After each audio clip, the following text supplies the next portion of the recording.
Welcome to the deep dive. We sift through complex sources, pull out the key insights, and lay them out for you so you get informed without getting totally overwhelmed. Today, we're diving into, well, a really big idea from the late 20th century, one that still causes a lot of debate. It's this notion that history as we understand it, might actually be over. Yeah, just let that sink in for a moment. hmm Is humanity's long search for the best way to live together, politically speaking, actually reaching, well, an endpoint? It's a really provocative thought, isn't it? Definitely. And our mission today isn't just to give you a book report on Francis Fukuyama's famous work, The End of History and the Last Man. It's more about unpacking why this idea, even decades later, still makes us question everything we thought we knew about human progress and where we're all headed. Exactly. We're using excerpts directly from Fukuyama's book to really explore his core claim that liberal democracy might just be the end point of mankind's ideological evolution, maybe even the final form of human government. Now, when Fukuyama says end of history, he doesn't mean, that things stop happening. Obviously, events continue, life goes on, there's still conflict. Right. It's not like the world just freezes. Not at all. It's much more specific. It means the end of the fundamental debate, the ideological struggle over which political system is best. The idea is that we've sort of arrived at the winner, or at least the most coherent option. Okay, so how does he get there? That's what we need to unpack. Well, he pinpoints two fundamental forces, or mechanisms, as he calls them, that he thinks are pushing all of human history in a specific direction. The first is pretty practical. It's about economic progress, and it's largely driven by modern science. Okay, science and economics. That makes sense. What's the second? The second one is deeper, more philosophical. It's this innate human drive, this struggle for recognition. Basically, our need to be valued and seen as dignified human beings. Recognition. Okay, so for anyone new to this, and honestly, it sounds pretty out there at first glance, right? Not your typical history lesson. Absolutely. It can sound a bit abstract initially. But stick with us. By the end of this deep dive, we promise you'll have a much clearer picture of what Fukuyama meant, why this thought experiment is so important, and how it actually gives us a useful lens for looking at, well, everything from global politics to maybe even our own lives. So let's get into it. Right. First, we need to understand the context. Why did this idea seem so radical, maybe even necessary, when he wrote it? Yeah, to really get why Fukuyama's claim was so bold, you have to remember the mood of the 20th century, particularly its latter half. The whole idea of universal progress, especially towards democracy, had taken some serious hits. There was just this deep, deep pessimism around. You can totally see why. I mean, think about it. The first half of the century alone, you had World War I, then just a couple of decades later, World War II. Unbelievable destruction, tearing continents apart. And not just wars, but the rise of these terrifying totalitarian ideologies. Fascism in Germany and Italy, communism in the Soviet Union and later China. These weren't just authoritarian governments. They aimed for total control, crushing individual liberty and leading to the deaths of millions in the name of their political goals. The human cost was just staggering. And then there's science. What was once seen as, the engine of pure progress suddenly showed its dark side. Exactly. The atomic bomb revealed this horrifying potential for self-annihilation. And we started becoming aware of widespread environmental damage, realizing that our very mastery over nature could backfire spectacularly. So you put it all together, the wars, the ideologies, the dangers of technology. It's no wonder people lost faith. It must have felt like history wasn't going anywhere good. Maybe it was just cyclical or even random chaos. The idea of progress probably sounded incredibly naive. Absolutely.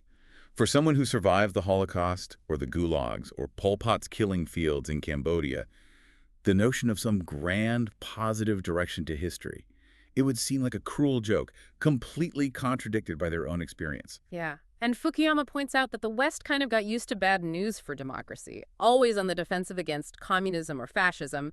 So when something good happened, like the eventual collapse of the Soviet bloc, people almost didn't know how to react. Some dismissed it, thinking democracy was just a temporary phase, a historical blip. It's like we were conditioned to expect the worst for liberal ideals. But Fukuyama swings against that tide. Despite all this gloom, he says, look, we have to reconsider the possibility of a universal history. Maybe there is a coherent direction after all. He starts by looking at past forms of government monarchies, aristocracies, theocracies, early democracies even. He argues they all had inherent flaws, grave defects and irrationalities, he calls them, internal contradictions that eventually led them to fail or be replaced.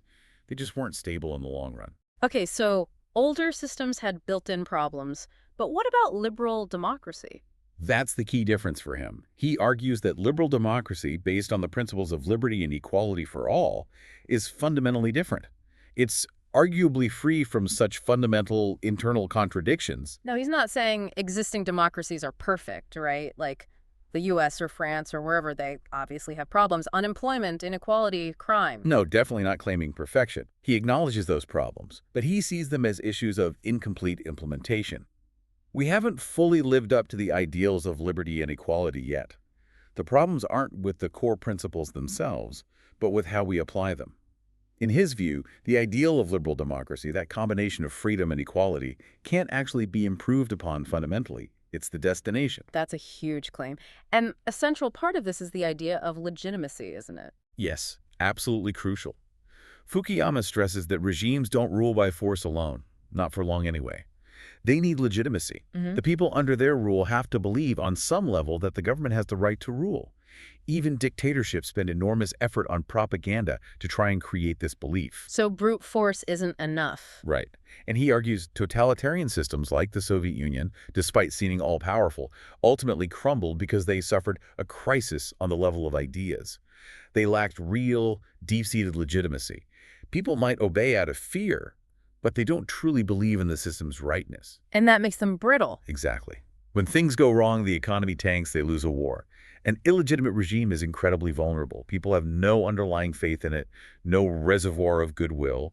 They're much more likely to demand fundamental change, even revolution. Whereas a legitimate democracy, even if it messes up, people might vote out the government, change policies, but they generally still believe in the system itself. Precisely. They can weather mistakes because the underlying principles are seen as valid. Think about Portugal in the 70s, the Carnation Revolution ending the dictatorship. Some thought the Portuguese weren't ready for democracy, too passive. But they embraced it quite strongly in the end. They did. The military itself was fed up, civil society mobilized, and honestly, the allure of modern Western European life, the prosperity, the freedom they saw across the border was a powerful draw. Legitimacy shifted. And you see a similar dynamic with the end of apartheid in South Africa. Yes. It wasn't just external pressure or internal resistance. The system lost legitimacy, even among many white South Africans. It became clear it was morally bankrupt and economically unsustainable in a modern world that needed the cooperation of the black majority. That loss of internal belief, that crisis of legitimacy, is what allowed leaders like de Klerk to make the transition, however difficult. It was a crisis of ideas as much as anything else. Okay, so legitimacy is key. But what are the underlying forces pushing societies towards this democratic legitimate state? You mentioned two engines. Let's talk about the first one, science and economics. Right, the first mechanism. If history has a direction, what provides that consistent push forward? Fukuyama argues it's driven by knowledge, specifically the knowledge gained through modern natural science. Why science? Because, he argues, it's arguably the only major human activity that everyone agrees is both cumulative, it constantly builds on past discoveries, and directional, it always moves forward. We discover more about the universe, we don't undiscover it. That makes sense. Like art styles change, music evolves, but it's not like modern art is objectively better than Renaissance art, right? It's different. Exactly. Is Picasso better than Rembrandt just because he came later? It's subjective. But a physics undergraduate today genuinely knows more physics than Isaac Newton did. Not because they're smarter, but because knowledge accumulates. Science gives us an increasing power to understand and manipulate the natural world, and that power is verifiable, it's real. You can't just legislate away the laws of thermodynamics. Okay, so science provides this cumulative directional knowledge. How does that translate into driving social change? Two main ways. The first is through military competition.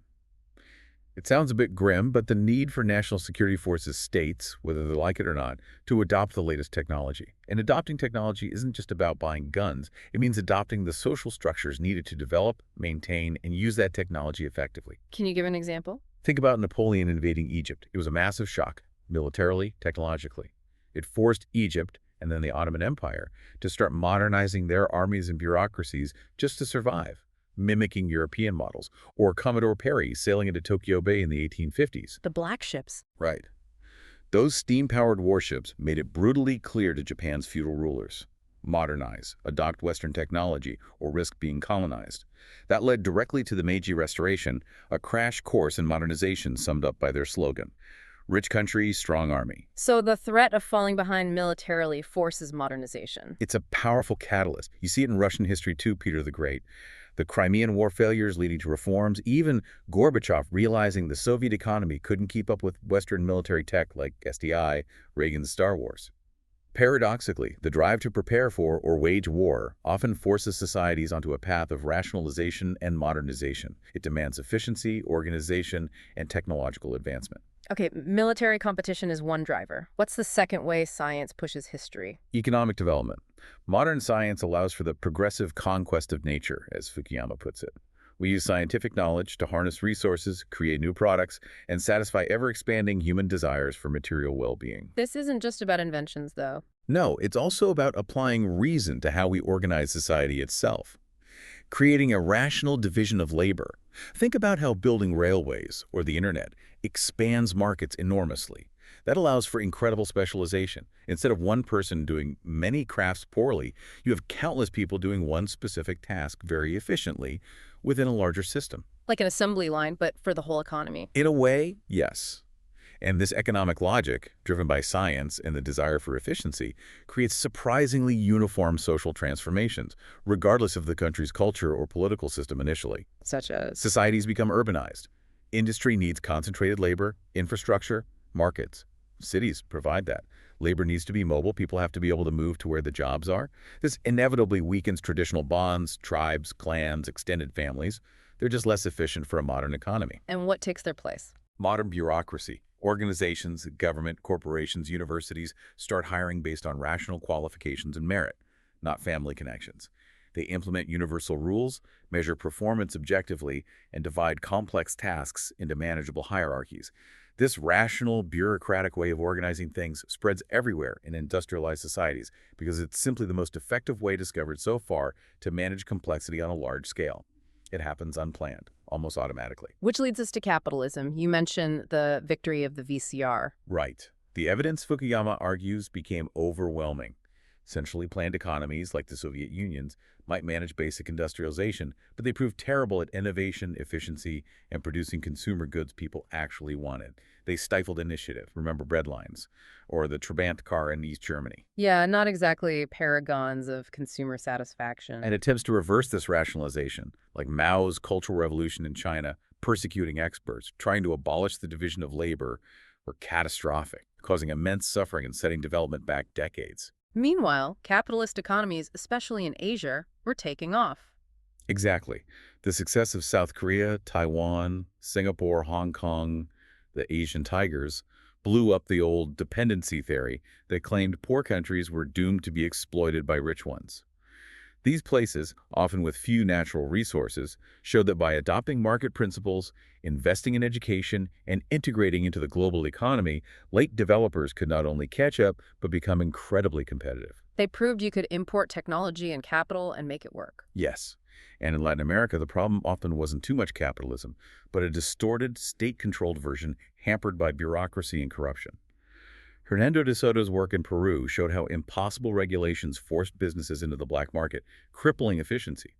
When countries there started adopting more market-oriented reforms in the 80s and 90s privatization, free trade, they often saw significant improvement. So, the argument is that the inherent logic of science and economics pushes societies towards market-based systems because they demonstrably work better at generating wealth and satisfying material desires.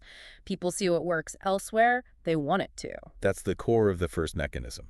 The VCR, the smartphone, the comfortable life, they become powerful symbols of a successful system. But, and this is a big but, you said this economic story isn't enough. Right. Because while economic development creates the conditions that favor democracy, urbanization, education, a middle class, it doesn't automatically guarantee it. You can have wealthy, authoritarian states. Precisely. Franco's Spain saw economic growth. South Korea and Taiwan modernized rapidly under authoritarian rule. Modern China is perhaps the biggest example today. People in these places got richer, but they didn't necessarily get full political freedom, at least not initially. And historically, people fought for democracy before they were rich. The American Revolution, the French Revolution. They weren't primarily about economics, were they? No, they were about rights, liberty, self-government, dignity. People were willing to risk their lives for these ideals, not just for a bigger paycheck. So if the scientific economic engine gets us to the doorstep of democracy, what actually makes people want to walk through that door, demanding freedom itself? This must be where the second engine comes in the struggle for recognition. Timos. Exactly. This is where Fukuyama argues we need to go beyond materialism and look at a deeper human need. He borrows the term thymos from Plato. Okay, break down thymos for us. It sounds a bit ancient Greek. It is. But the concept is timeless. Think of it as spiritedness. It's not just desire for things. It's not just reason or calculation. It's that part of your soul that demands respect, that feels pride in your own worth and gets angry when that worth is denied or insulted. It's about dignity, self-esteem, the value you place on yourself and demand others place on you. So it's that feeling when someone disrespects you and you feel that hot flash of anger, or the pride you feel when you accomplish something difficult. That's exactly it. It's the source of emotions like anger, pride, shame, courage. Fukuyama uses a great example from Václav Havel, the Czech playwright and dissident. Oh yeah, the greengrocer. Right. The greengrocer in communist Czechoslovakia puts up the slogan, "Workers of the world, unite," in his window. Not because he believes it, but because he's afraid not to. He goes along to get along. Havel says in doing so, he's sacrificing his dignity, his thymos. He feels ashamed inwardly because he's living a lie, compromising his integrity for safety and comfort. That impulse to live authentically, to stand up for your own worth, even when it's risky, that's thymos. That's powerful. And you can see how that applies beyond dictatorships, like debates over rights, civil rights, women's rights, LGBTQ+ rights. They aren't just about economics. Not at all. They are fundamentally struggles for recognition, for dignity. The pain of racism isn't just about poverty. It's about being treated as less than human, being denied your fundamental worth. These are thymotic struggles. The abortion debate, too, as Fukuyama points out, is less about economics and more about conflicting demands for the recognition of dignity, the dignity of the fetus versus the dignity and autonomy of the woman. Okay, so thymos is this drive for recognition and dignity. How does Hegel fit into this? You mentioned his battle to the death. Right. Hegel provides a historical framework for this struggle. He imagines at the very beginning of human history, this primal conflict. Two proto-humans meet, and they fight, not over food or shelter, but purely for prestige, for recognition. They risk their biological life to prove they are something more than just an animal concerned with survival. Risking death just to be recognized, it still sounds crazy from a modern rational perspective. It does. But Hegel's point is that this willingness to risk death for a non-material goal, pure recognition, is what fundamentally separates humans from animals. It demonstrates human freedom, the ability to overcome basic instinct. The one who is willing to risk death becomes the master, recognized by the one who submits to preserve his life, the slave. The master-slave dialectic. Exactly. But Hegel argues this is an unstable, unsatisfying form of recognition. The master gets recognition, but only from a slave, whose recognition isn't freely given and thus isn't fully satisfying. The slave, meanwhile, through work and transforming nature, eventually develops his own sense of self-worth and freedom. This inherent tension, this ongoing struggle for mutual and equal recognition, is what drives history forward for Hegel. This is a very different view from someone like Hobbes, right, who thought the main goal was just self-preservation, avoiding violent death. Completely different. Hobbes saw that desire for glory or recognition, vainglory, as dangerous, the source of conflict. He and later liberals like Locke wanted to build a society based on rational self-interest and the desire for comfortable self-preservation.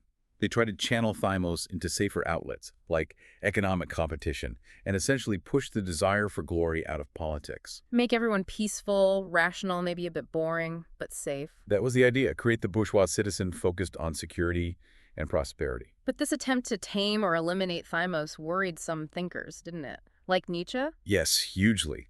Nietzsche feared that this liberal project would create what he called the last man, a creature concerned only with comfort, health, and petty pleasures. Someone incapable of great deeds, great risks, or deep values because they lack thymos, that spirited drive for distinction and self-overcoming. The last man has lost the capacity for pride and shame, content in his mediocrity. For Nietzsche, this wasn't progress. It was the degradation of humanity. Man ceases to be a valuing creature. Men without chests, as C.S. Lewis put it later. All desire and reason, but no spirit, no courage, no sense of honor. Exactly. And this critique leads us back to the connection between the two engines. If the economic engine creates wealth and education, how does thymos bridge the gap to demanding democracy? Yeah, how do we get from VCRs to voting rights? Fukuyama argues that the very process of modernization, especially universal education, awakens or liberates this demand for recognition. As people become better educated, more aware of the world, more prosperous, they start demanding more than just material goods. They start demanding respect. Yes, recognition of their status as equal human beings, as citizens capable of governing themselves. They develop a sense of dignity that chafes under authoritarian rule, even if that rule is economically successful. This non-material thymotic drive is what explains why populations in places like South Korea, Taiwan, Spain, Portugal eventually pushed for democracy, even when they were becoming relatively prosperous. Science and economics might build the house, but it's thymos that demands the key to the front door. Okay, so the two engines working together point towards liberal democracy as the system that best satisfies both the desire for prosperity, driven by science economics, and the desire for recognition, thymos. That's the core thesis. Liberal democracy, in theory, offers a solution to Hegel's master-slave problem. Instead of unequal recognition, it aims for universal and equal recognition. The universal homogeneous state. How does it achieve this equal recognition? Through the principle of rights. Liberal democracy grants and protects fundamental rights, life, liberty, property, free speech, political participation to all citizens equally, regardless of race, religion, gender, or origin. By guaranteeing these rights, the state formally recognizes the inherent dignity and autonomy of every individual. So everyone gets recognized as equal before the law. Right. And Fukuyama makes that interesting point about it being like a secularization of Christianity, taking the Christian ideal that all individuals are equal in the eyes of God and translating it into a political system where all individuals are equal in the eyes of the law. It institutionalizes universal dignity. But even if democracy wins the ideological battle, is everyone really satisfied within it? Does it perfectly fulfill that need for recognition? Now we get to the discontents. Fukuyama acknowledges powerful critiques from both the left and the right. The left argues that formal legal equality isn't enough. Because of economic inequality? Precisely. Capitalism, even within a democracy, generates winners and losers, rich and poor. The left argues that significant economic inequality translates into unequal recognition. If you're poor or marginalized, you might have the right to vote, but do you really feel equally valued or respected in society? Does society truly recognize your dignity if you're struggling to survive while others live in luxury? You can feel invisible. And this fuels ongoing struggles for greater equality. Yes. Fukuyama calls the desire for equal recognition isothemia. Once the principle of equality is accepted, isothemia becomes a powerful force driving demands to eliminate all remaining inequalities, not just economic, but based on race, sex, sexual orientation, disability, even appearance. Lookism. Paradoxically, the more equal societies become, the more sensitive people are to the remaining, often smaller, inequalities.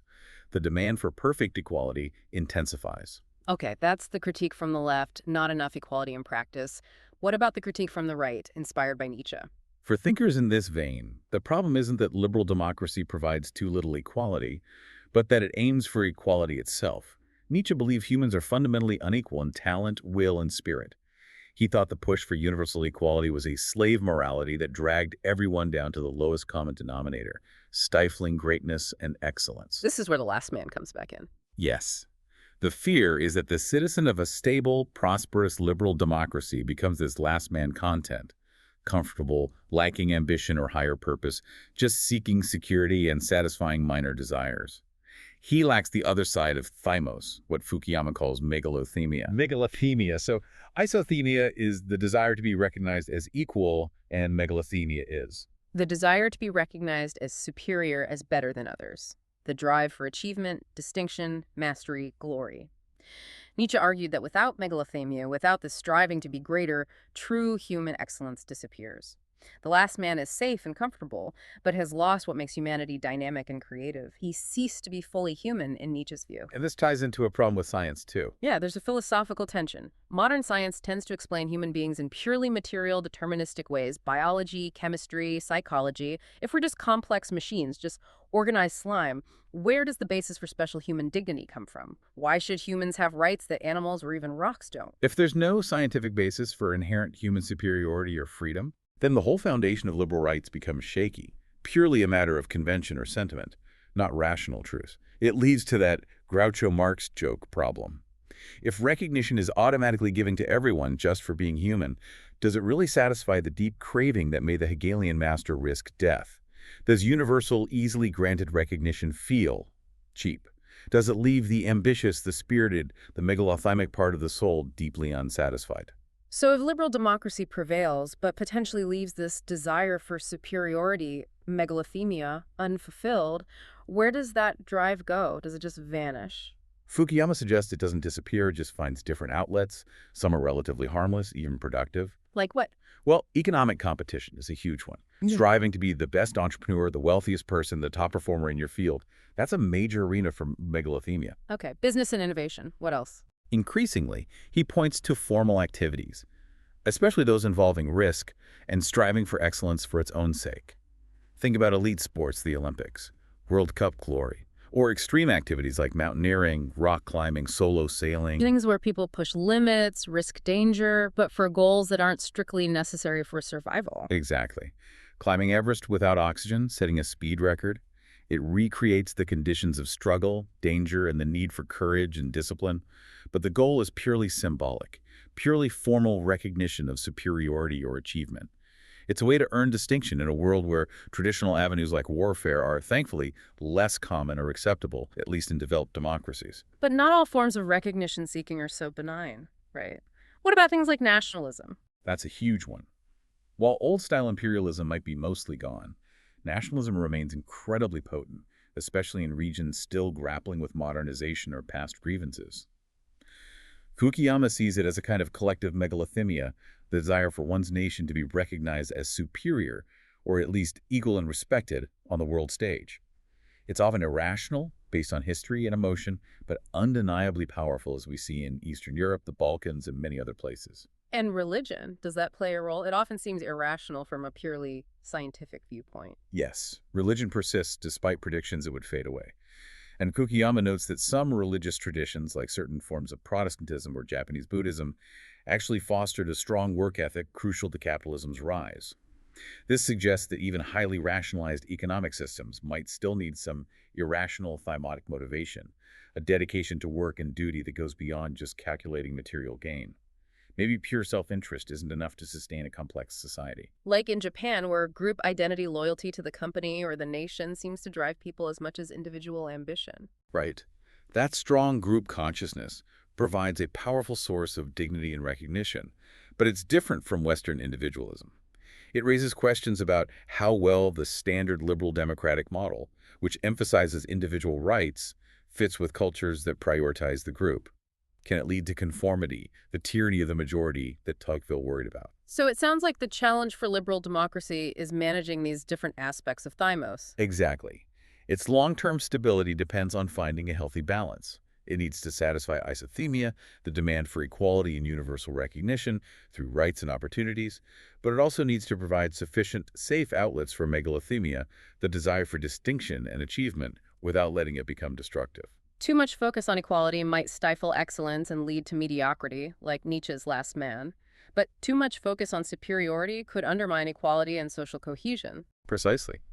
And Fukuyama suggests that liberal societies might even need to rely on some irrational thymotic elements for their own survival. Things like patriotism, community spirit, and instinctive belief in tolerance values that aren't purely based on rational calculation, but are essential for social trust and civic virtue. Liberalism might need to embrace certain pre-liberal attachments to actually work. It's a complex picture. He uses that wagon train analogy, doesn't he? Yes, it's quite vivid. He pictures humanity like a long wagon train crossing a plain. Most wagons are heading towards the same town, liberal democracy. Some are already there, parked neatly. Others are further back, moving slowly, maybe facing difficulties or internal squabbles. Some might be stuck, or even attacked and abandoned. Maybe a few turned back or decided to camp out permanently somewhere else. Right. But the key point is that the majority are heading towards the same destination, even if they're at different stages of the journey. The wagons are fundamentally similar, carrying people with similar basic hopes. Their different situations reflect their place on the road, not necessarily a permanent difference in their nature or ultimate goal. It implies convergence, a shared direction driven by those deep forces of science and recognition. Okay, let's try to sum this up. We've journeyed through Fukuyama's argument, these two powerful engines pushing history forward. First, the logic of modern science, driving economic development and rational organization, creating the material conditions for modern life. And second, the deep human struggle for recognition, thymos, evolving from a primal battle for prestige towards a demand for universal and equal dignity, which finds its political expression in liberal democracy. We saw how these seem to converge on liberal democracy as the most coherent answer to humanity's fundamental political questions, effectively ending the ideological evolution, even if events continue. But we also looked at the profound challenges and discontents within this potential endpoint. Yes, the critiques from the left about persistent inequality, and the deeper, perhaps more unsettling critique from the right, inspired by Nietzsche, about the potential for mediocrity, the loss of striving, the rise of the last man, in a world focused solely on comfort and equal recognition. Which leaves us with a huge question Fukuyama himself raises. Is the recognition offered by liberal democracy truly deeply satisfying for human beings? Has it solved the problem of thymos or just transformed it? Could new contradictions arise from this dissatisfaction, potentially pushing history beyond the supposed endpoint? It's definitely not a closed case.